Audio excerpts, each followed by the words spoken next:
Hello. हाँ जी, मैं ही बोल रही हूँ। मेरा नाम है मानवी। उम्र बस 23 की हुई है पिछले महीने। गांव की हूँ, पर थोड़ी सी शहर वाली भी बन गई हूँ। लोग कहते हैं कि मेरी कमर थोड़ी ज़्यादा ही लहराती है जब चलती हूँ, और जब दुपट्टा सरक जाता है तो गला थोड़ा ज़्यादा ही दिख जाता है। मैं जानबूझकर नहीं करती, बस होता रहता है।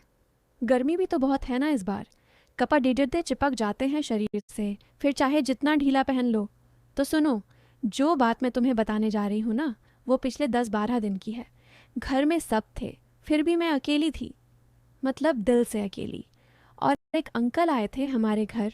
मम्मी के दूर के ममेरे भाई लगते हैं। नाम है कर्ण अंकल। उम्र होगी कोई 38 से 40 के करीब। शहर में बड़द्दा बिजनेस है उनका। पहली बार आए थे हमारे यहाँ। जैसे ही वो गाड़ी से उतरे, मैं दरवाजे पर खड़ी कर ढीली थी। सफ़ेद कुर्ता, नीली जीन्स, ऊपर से हल्की सी दाढ़ी। देखते ही दिल ने कहा, अरे बाप रे।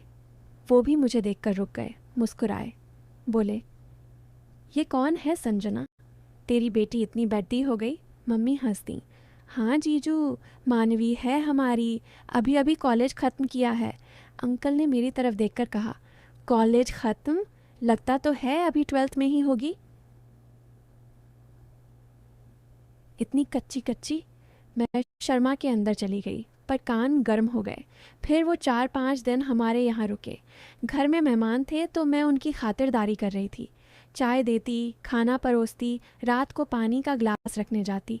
वो जब भी मुझे देखते, नज़रें थोड़ी देर रुक जाती। मैं भी नज़रें मिलाती नहीं थी, बस आंखें नीची करके मुस्कुरा लेती। एक रात सब सो गए थे। गर्मी बहुत थी, कूलर भी पूरा ठंडा नहीं कर पा रहा था। मैं छत पर चली गई सोने। चारपाई बिछाई और लेट गई।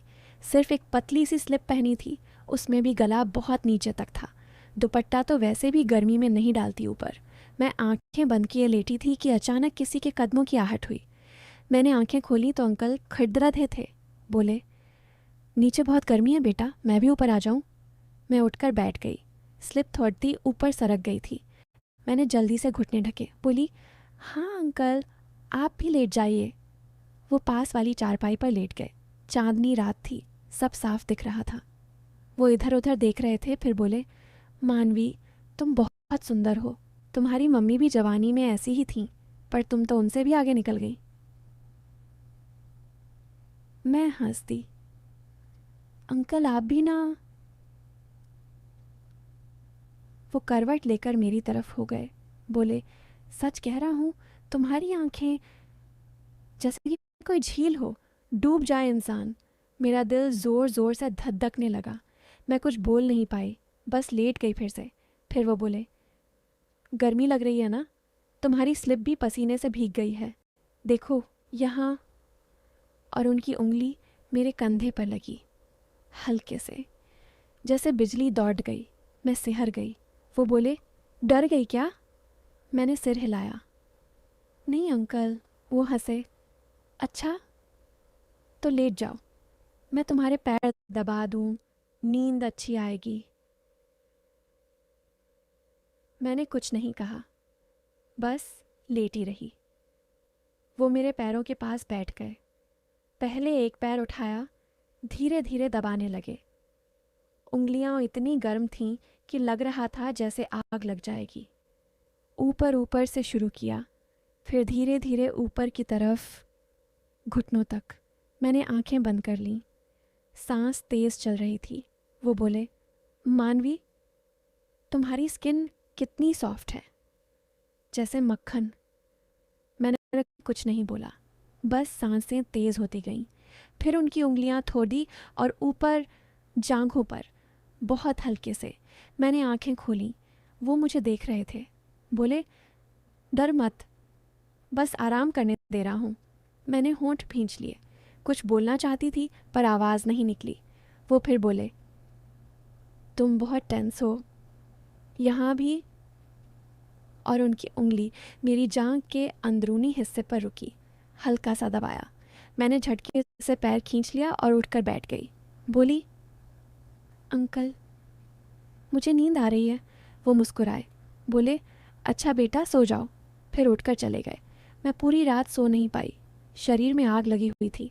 ना डर था ना गुस्सा, बस कुछ अजीब सा था। अगले दिन वो सुबह सुबह निकल गए। मम्मी ने पूछा, क्यों जल्दी चले गए जीजू? अंकल ने कहा, अर्जेंट काम आ गया शहर में।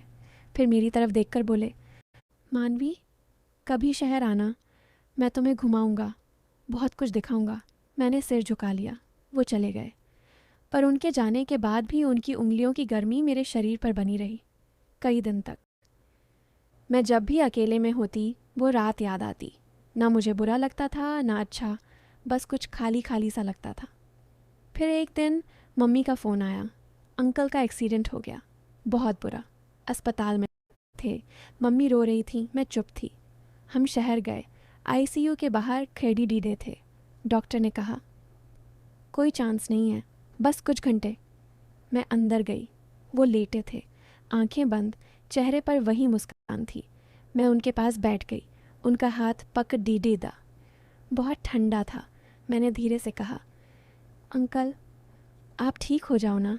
तभी उनकी उंगली हिली, बहुत हल्के से, मेरे हाथ पर दबाव डाला, जैसे कह रहे हों, डर मत बेटा, मैं तो हमेशा तेरे साथ हूँ। फिर मॉनिटर की बीप बंद हो गई। लंबी सी लाइन। मैं बाहर आई, मम्मी रो रही थी, मैं चुप थी। घर लौटे तो मैंने अपना फ़ोन निकाला। एक मैसेज था उनका, रात को भेजा था एक्सीडेंट से पहले। मानवी, मैं जानता हूँ उस रात मैंने गलती की, मुझसे कंट्रोल नहीं हुआ, पर सच कहता हूँ, मैंने तुम्हें कभी गंदी नज़र से नहीं देखा। तुम मेरे लिए वो बेटी थी जो मुझे कभी नहीं हुई। बस थोड़ा सा कमज़ोर पल था, माफ़ कर देना। और हाँ, तुम्हारी मुस्कान मेरे लिए दुनिया की सबसे कीमती चीज़ है, हमेशा मुस्कुराती रहना। मैंने फ़ोन बंद किया, आंखों में आंसू थे। अब जब भी छत पर जाती हूँ, हवा चलती है तो लगता है कोई मेरे कंधे पर हाथ रख रहा है, हल्के से, गर्म, और मैं मुस्कुरा देती हूँ। तुम सोच रहे होगे कि ये क्या हो गया आखिर में, पर सच यही है, कभी कभी जो चीज़ सबसे गंदी लगती है वो सबसे पवित्र भी हो सकती है, और जो सबसे करीब लगता है वो सबसे दूर भी। बस अब तुम बताओ, क्या तुम भी कभी किसी को गलत समझ बैठे हो? हाँ ना? तो माफ़ कर देना उन्हें। शायद वो भी बस एक रात के लिए कमज़ोर हो गए हों। अब मैं जाती हूँ, रात हो रही है, छत पर जाना है, शायद आज फिर कोई आए, हवा बनकर। बाय। और हाँ, अगर तुम भी कभी किसी को सिर्फ शरीर समझ बैठो ना, तो एक बार उसकी आंखों में झांक लेना, शायद वहाँ कोई बूढ़ा बाप रो रहा हो, जिसे सिर्फ एक बेटी की तलाश थी।